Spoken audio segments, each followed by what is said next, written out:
guru, saya tidak pernah lupa dengan itu.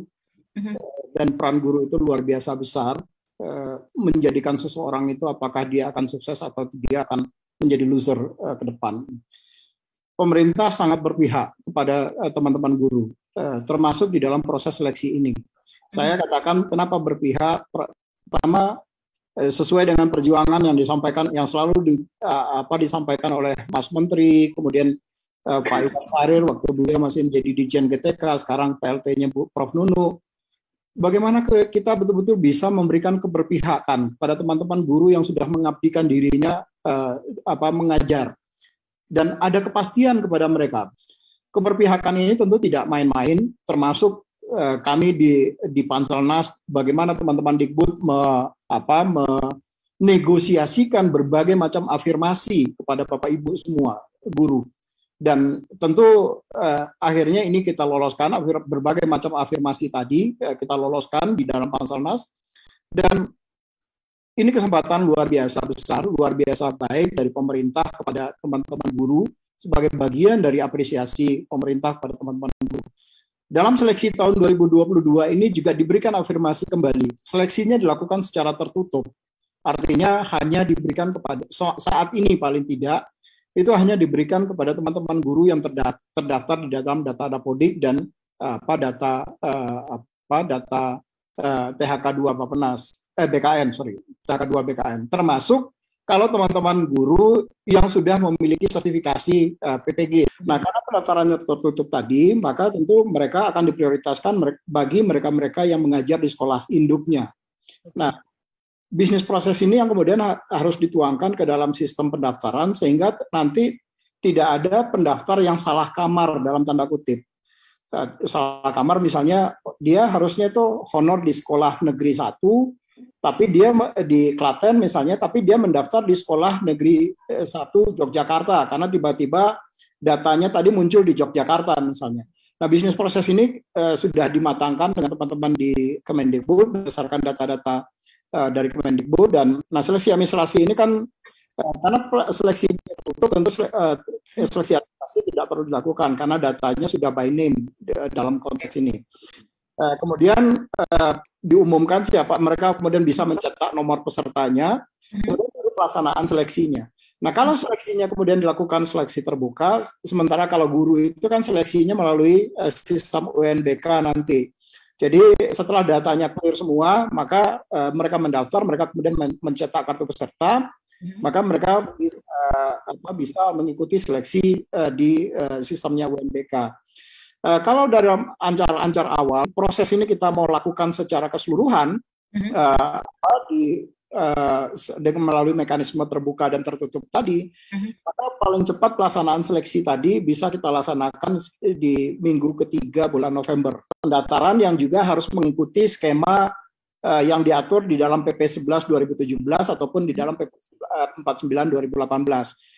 Yang diatur itu adalah jumlah hari. Misalnya pengumuman itu harus berapa hari kalender misalnya. Itu diatur di dalam PP. Jadi kita tidak bisa kemudian melanggar ketentuan yang sudah diatur di dalam PP tadi, karena nanti ada potensi orang kemudian merasa, oh karena saya nggak tahu, misalnya pengumuman kita berikan hanya 10 hari, seminggu misalnya. Nanti orang yang tidak tahu pengumuman seminggu tadi, pengumuman sudah ditutup, mereka baru mau mendaftar, mereka merasa dirugikan, dan mereka punya hak untuk melakukan protes. Kenapa pengumumannya terlalu pendek? Gitu.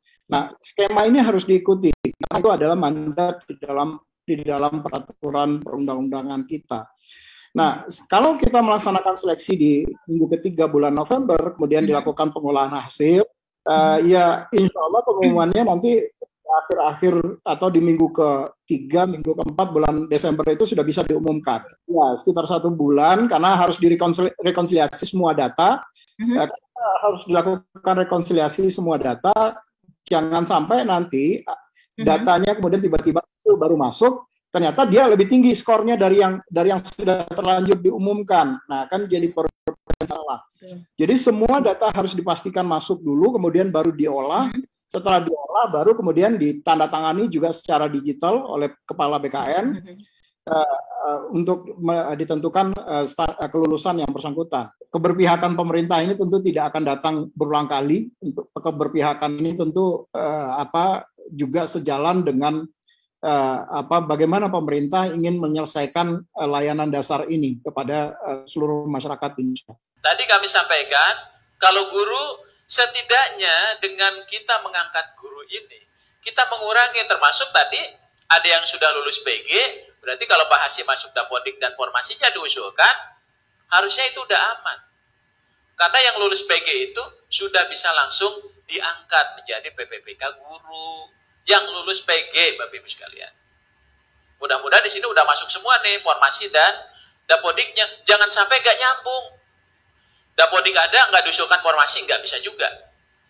Formasinya diusulkan, di Dapodik nggak ada, nggak bisa juga. Karena kalau di Dapodik itu sudah by name tuh.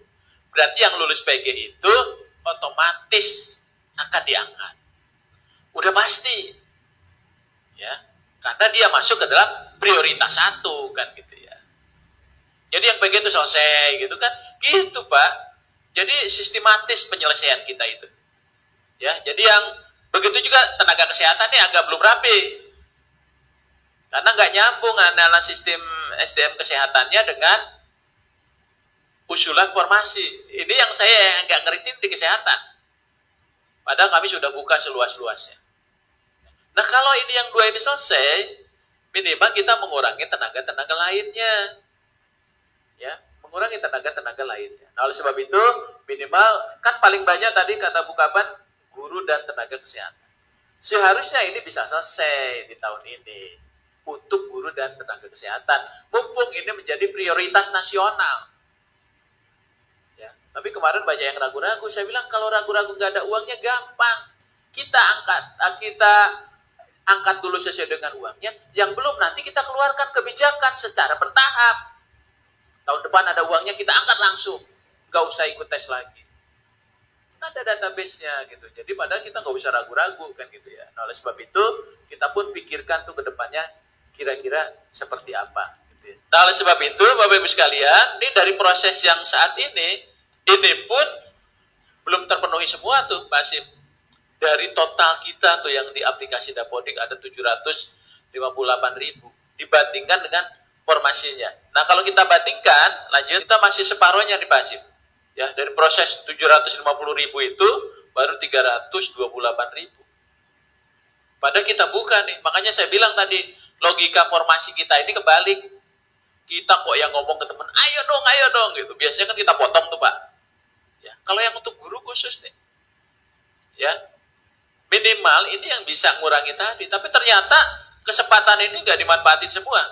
Tadi ada yang terakhir datang ke kami, ngemis-ngemis tuh bupatinya, wali kotanya. Saya bilang nggak bisa. Kami harus mengapresiasi kabupaten kota yang sudah tadi merespon ini dengan baik. Begitu dia di demo baru dia panik, gitu ya. Kan sekarang saya kalau demo gampang Pak, biasanya ke tempat kita. Oh enggak, karena kan provinsinya nggak ngusulin. Silakan aja datang ke provinsi, kita tinggal gitu aja. Pak Hasyim juga gitu, silakan aja datang ke